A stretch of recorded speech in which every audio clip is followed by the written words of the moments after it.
Hi friends, मी राहुल काचलिया। आज आपण शिकणार आहोत स्वतःमध्ये शक्तिस्थाने आणि कमतरता याचा शोध घेणे।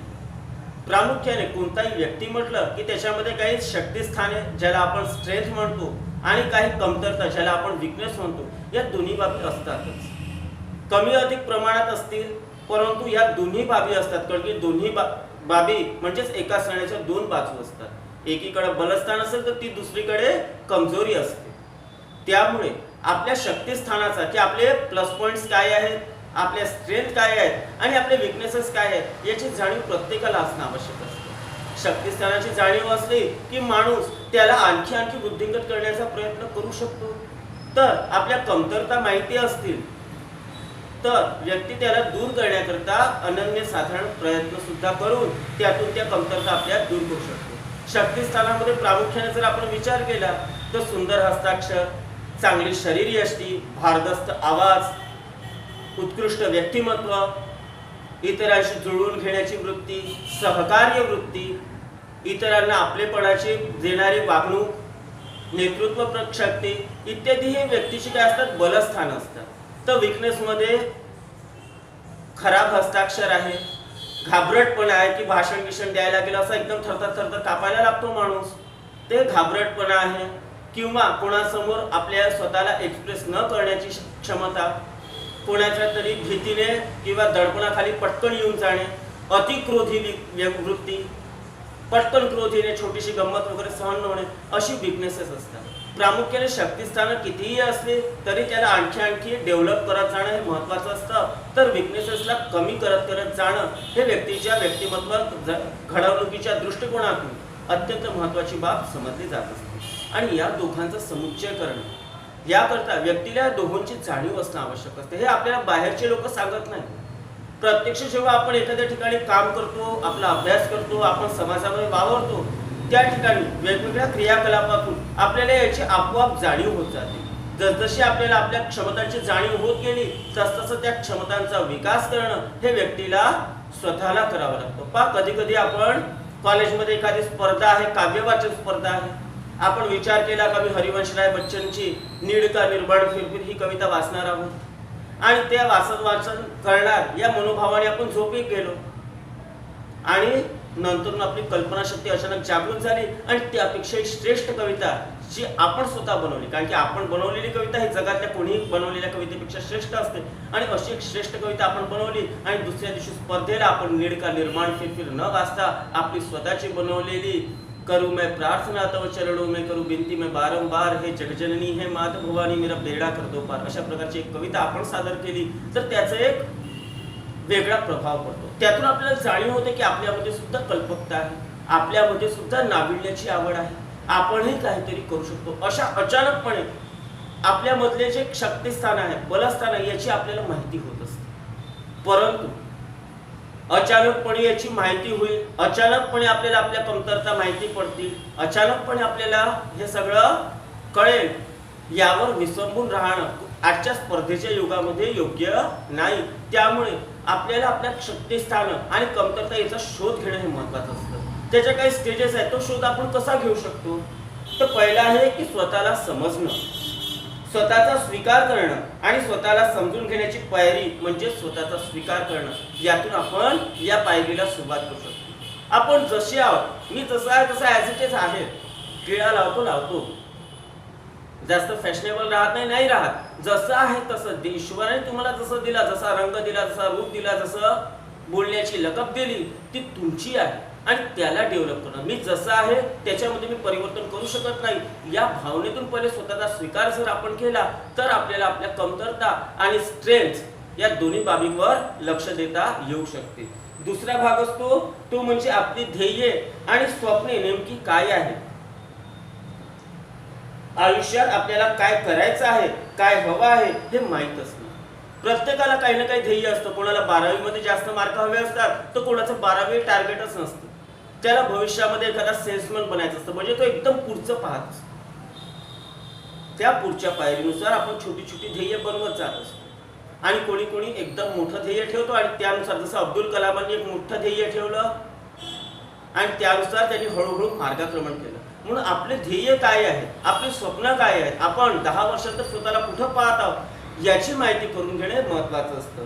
तिसरा भाग येतो की स्वतःचे चांगले गुण, त्याबाबत कमकुवत बाजू माहीत असणे. जसं माझा चांगला गुण आहे की माझा आवाज चांगला आहे, मला स्वतःला एक्सप्रेस करता येतं, तसं तुमच्यामध्ये कोणते चांगले गुण आहेत? अनेक गुण असू शकतात, एकच गुण असेल अशातला भाग नाही. असे अनेक गुण कोणते आहेत? याशिवाय काही कमतरता सुद्धा असू शकतात. कुठंतरी माणूस घाबरतो, कुठंतरी स्वतःला एक्सप्रेस करू शकत नाही, कुठं कुठं तो बोलू चांगला शकतो परंतु तेच बोललेलं त्याला लिहिता येत नाही. अशा प्रकारच्या विकनेसेस कोणत्या आहेत याची जाणीव करून घेणं तिसऱ्या टप्प्यामध्ये महत्त्वाचं असते. या सगळ्या गोष्टी झाल्या की त्याच्यानंतरचा भाग असतो की स्वयंप्रेरणा. आपल्याला नेमकी स्वयंप्रेरणा कशामुळे मिळते? आता तुम्ही म्हणा सर स्वयंप्रेरणा म्हणजे काय? आता एक वर्ग आहे, भरून आहे, वर्ग शिक्षक तुम्हाला शिकवून राहिले, शिकवता शिकवता अचानक त्यांनी तुम्हाला प्रश्न विचारला, तुमचं लक्ष नव्हतं, तुम्ही कुठेतरी बोलण्याच्या प्रयत्नात होते आणि त्या प्रश्नाचं उत्तर तुम्हाला आलं नाही आणि सरांनी तुम्हाला पनिशमेंट म्हणून वर्गाच्या बाहेर काढून टाकलं. काय होणार? खूप मोठं फ्रस्ट्रेशन डोक्यावर येईल का मला इन्सल्ट झाली, माझं वर्गातून मला काढून टाकलं. आणि त्यावेळी एखादा मित्र येईल, जाऊ दे यार, ते सर चिडके आहेत, तुला तर आज पहिल्यांदा काढलं, आम्ही इथं 7वी पासून शिकून राहिलो, मी तर नेहमी वर्गाच्या बाहेरच असतो, म्हणून मी तिथं जागाच करून ठेवली, मी तिथं जमिनीवर बसून जात असतो. अशा आशयाने तो बोलला की आपल्या मनाला हायचं वाटतं आणि मग आपण त्याच्याशी मन उघड करतो. अरे यार, त्या सरांना कसं आहे, त्यांचं काम पिन पॉईंट पाहिजे आणि तू करू शकतो, तुझ्यामध्ये ॲबिलिटी आहे, तुझे मार्क माझ्यापेक्षा चांगले आहे, असं कोणीतरी आपल्याला सांगून दिलं की मग त्याच्यातून आपल्याला प्रेरणा निर्माण होते की हो, मी 10वी पर्यंत असा होतो, मी स्वतःहून अभ्यास केला, मी माझ्या ट्युशन्स नव्हत्या आणि मग ती प्रेरणा मिळाली की आपण अभ्यासाला लागतो. दुसऱ्या दिवशीपासून कधीच ते सर आपल्याला वर्गाच्या बाहेर काढत नाही, त्याला म्हणतात स्वयंप्रेरणा. अशी प्रेरणा आपल्याला कुठून मिळते याचा शोध व्यक्तीला घ्यावा लागतो. तो शोध घेतल्यानंतर कशामुळे तुम्ही सुखी आहात, आनंदी होतात आणि कशामुळे तुम्हाला दुःख होते या गोष्टी सुद्धा माहिती करून घेणं महत्त्वाचं असतं. मित्रामध्ये राहून जर तुम्हाला सुख वाटत असेल तर घोळक्यात राहायचं. काही काही एकलकोंडे लोक असतात, त्याला खूप घोळका जमत नाही, त्याला आपण बरं आपलं काम बरं, तर असं सुख आपलं कशामध्ये आहे? आपण एकलकोंडे आहोत, एकट्यात राहायचं आणि खूप घोळक्यात राहायची इच्छा असेल तर खूप घोळक्यात राहायचं. आणि याशिवाय आपण आनंदी कशामुळे होतो याचा जर शोध घेतला तर कधी कधी फ्रस्ट्रेशनच्या किंवा तणावाच्या ज्या स्थिती निर्माण होतात तेव्हा आपण स्वतःचाच विरंगुळा करू शकतो. त्यानंतरचा भाग आहे की स्वतःमध्ये आणि स्वतःच्या आयुष्यामध्ये काय बदल हवे आहेत याची जाणीव असते. आपल्याला काय चेंजेस करायचे आहेत, आपण कुठे पाहतोय ते बदलाची जाणीव असली पाहिजे. आणि एक व्यक्ती म्हणून जर तुम्ही, जसं मी आहे, माझा स्वभाव जसा असेल, पण समजा समोरचा माझ्याचप्रमाणे माझ्यासोबत वागला तर मला कसं वाटेल, या अनुषंगाने जर मी विचार केला तर मला कळेल की माझा स्वभाव कसा आहे. तसंच तुम्ही सुद्धा विचार काय करायचा की तुमचा स्वभाव कसा आहे याची माहिती करून घ्यायची. आतापर्यंत तुम्हाला जीवनात कोणकोणतं यश मिळालं? आता यशाचे मानक वेगळे असतात, केवळ अभ्यासातली याचा संबंध जोडायचा नाही की मला चांगले मार्क मिळाले, अभ्यासाव्यतिरिक्त तुम्हाला काही सर्टिफिकेट्स मिळाले असतील, तुम्ही स्पोर्टमध्ये चांगले असाल, एखाद्याचं ड्रॉइंग चांगलं असेल त्यामध्ये त्याला यश मिळालं असेल, तर असं कोणकोणत्या क्षेत्रामध्ये आपल्याला यश मिळालं? आपले इतरांशी आणि इतरांची आपल्याशी वर्तणूक कशी आहे, की कोणी आपल्याशी भांडण करतच नाही असं जर असेल तर तुम्ही खूप चांगली व्यक्ती असं समजायचं. परंतु तुमचं वारंवार कोणाशी भांडण होते आणि कोणी तुम्हाला तुमच्या मागून जर म्हणते की हा भांडखोर आहे तर समजून जायचं की कुठंतरी आपण चुकत आहोत आणि त्या चुकीला दूर करण्याचा प्रयत्न निश्चित करायचा. जीवनात कष्ट करायला आपण किती महत्त्व देतो हे सगळ्यात महत्त्वाचा भाग आहे. कारण की जो कष्टाला घाबरतो तो जीवनात यशस्वी होऊच शकत नाही, कष्टाला पर्याय नाही. म्हणून कष्ट करण्याची आपली मानसिकता कशी आहे याची जाणीव असली पाहिजे. याशिवाय आपण स्वतःला कोणत्या नजरेने पाहतो की मी खूप चांगला आहे, किंवा इतरांशी तुलना करताना जर तुम्हाला दुसरे लोक तुमच्यापेक्षा खूप श्रेष्ठ वाटत असतील तर समजून द्यायचं की कुठेतरी तुम्ही स्वतःला कमी लेखत आहात. कमी लेखण्याची जर प्रवृत्ती असेल तर तिला दूर करण्याचा प्रयत्न करायचा. याशिवाय आपले स्वतःबद्दलचे मत आणि स्वप्रतिमा कशी आहे, की तुम्ही स्वतःची प्रतिमा की मी आयडल तर नाही बा, मी एक आदर्श पुत्र आहे, आदर्श भ्राता आहे, आदर्श समाजातला एक व्यक्ती आहे, असं जर तुमची मानसिकता होत असेल तर तुम्ही खूप चांगल्या दिशेने जात आहात असं समजायला हरकत नाही. परंतु तुम्ही तुमच्या आईवडिलांचं ऐकत नाही, तुम्ही तुमच्या घरची कामं करत नाही, तुम्ही नुसतं फुकट फाकट फिरत राहतात, अशी जर मनोवृत्ती असेल तर वेळेस सावरायला सुद्धा हरकत नाही. याशिवाय तुमची मूल्ये काय आहेत? प्रत्येकाच्या जीवनामध्ये व्हॅल्यूज असतात. जसं गांधीजीच्या जीवनामध्ये 3 व्हॅल्यू होती, सत्य, अहिंसा आणि प्रेम, तशी तुमच्या जीवनामध्ये व्हॅल्यूज काय आहे? त्या दृष्टिकोनातून कधी विचार केला काय? नसेल केला तर तो करायला सुरुवात करा. याशिवाय आपली जगण्याची परिसीमा काय आहे? परिसीमा म्हणजे काय की 10 वर्षांतर 20 वर्षांतर आपण कुठे पाहतो की आपला छोटासा आशियाना होगा, मेरा घर होगा, मेरे माता पिता मेरे साथ होगे, अशा प्रकारची जर मनोवृत्ती असेल तर ती चांगली आहे, पण त्याच्यासाठी प्रयत्न सुद्धा आवश्यक आहे.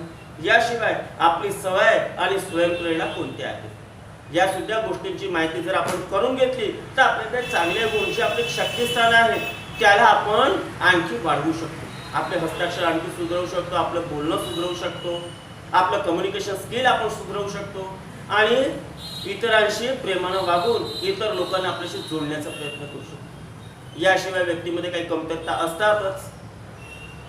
अशुद्ध लेखन,